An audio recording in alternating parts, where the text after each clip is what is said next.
online. I hope he's hearing. Good morning, Jacob. And it's a pleasure to be here. I always count it as a privilege whenever I have to address people. The greatest thing you can do for a teacher is to give a teacher a platform to talk. You know, that's our job. We talk, and we talk, and we talk. And if you have a teacher without the privilege of talking, it's a big disservice. And some of you said you are writers. If you have a writer without people to read what you have written, it's a big disservice. You don't feel good about it. So I want to say it's a big privilege to be here. And the topic, am I enough? You know, the convener, Damilare and myself were talking one time, and we got to talk about mental health issues among students, not only students, among people in Nigeria, because it is not a popular topic. When you look at the data may tell you that so number of people are depressed, but because people are not talking about it, we can't really rely on the data that we have. And sometimes, some culture, they believe that you don't have to show your emotions. So even when people are going through a lot, they don't talk out. But you know, things are changing. The Gen Z, they want to be heard.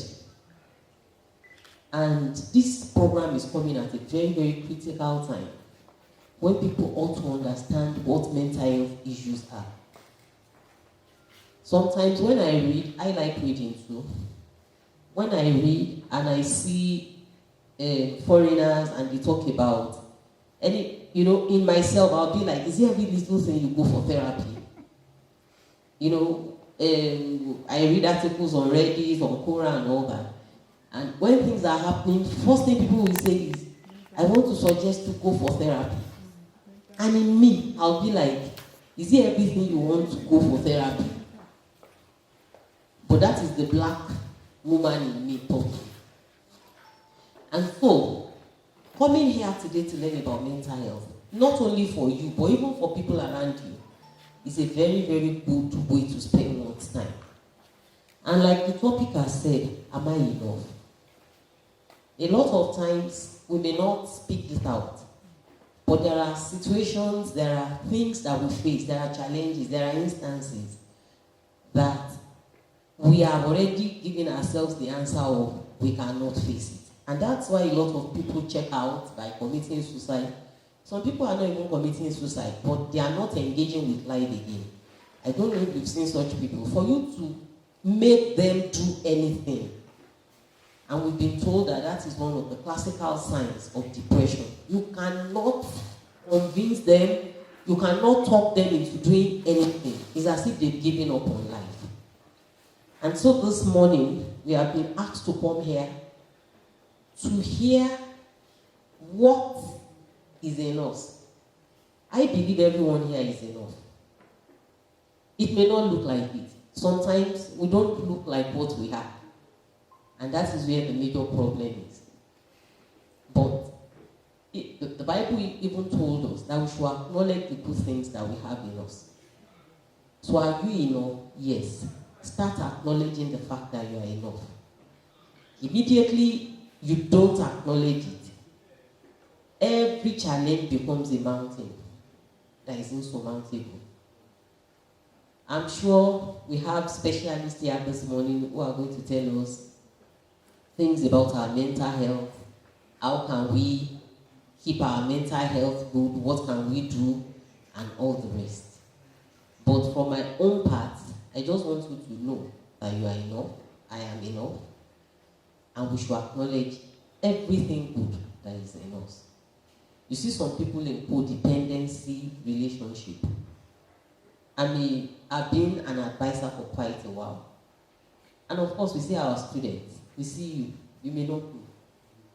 I see some people in codependency relationship. I ask myself, what's going on? You have a boyfriend that is already beating you before marriage. And tomorrow, you still see the girl go to the house You see girls that will pack from their own hostel, pack into the boyfriend's place. She will be using her money to do the cooking, using her money to do everything. And I ask myself, what's going on? And I know it's because probably the girl feels she's not sufficient. And for you to have any meaningful, healthy relationship with others, you must have healthy relationship with yourself. Sometimes, even in ordinary friendship, you see some people, you see like it's a bullying kind of relationship, and they still stay. Friendship, girl to girl, boy to boy. Why?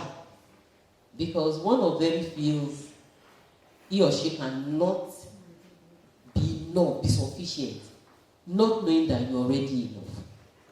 And so today, please, I want every one of us to listen to this topic. Because if you are not healthy emotionally, you cannot form a healthy relationship. And life is all about relationship. Even the job you do is a relationship. You have people there. How do you relate with people at your place of work? How do you relate to the work you do? In the family, it's about relationship. How do you relate with your children? How do you relate with your spouse? How do you relate with your boyfriend? How do you relate with your fiancé or fiancée? The world we live in is all about relationship. And it is the you that you take out that determines the type of relationship you get. If you think you deserve to be bullied, millions of bullies are around, you will attract bullies. But if in you know that you are enough, being enough does not mean you have stopped growing. It means that you know that you have everything you need to reach the level of growth, whatsoever it is.